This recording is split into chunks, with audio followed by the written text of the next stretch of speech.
Good day, everybody. It's Jerry from BSK Garage, and welcome to today's video. Today's video, you can see the upper control arm, hole through the frame.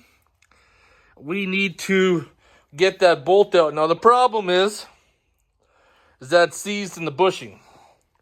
So I got a couple methods that we're going to try to extract it. Since it's got a socket cap bolt, I got this piece of scrap metal that it fits over, some Bessey clamps to clamp it, because the control arm mount on the frame, once you use the air hammer on it, it starts to spread.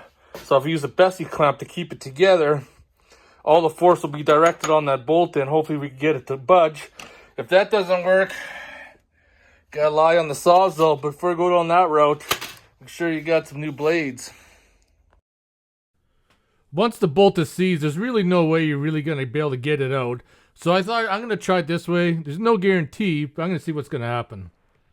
Now there's going to be a very good chance that after the first couple hits, that those Bessey clamps are going to fall down. See, told you.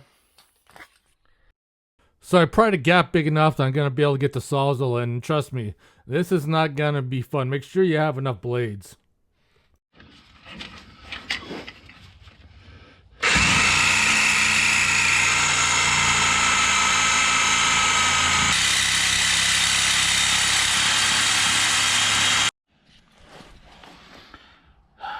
There goes another one.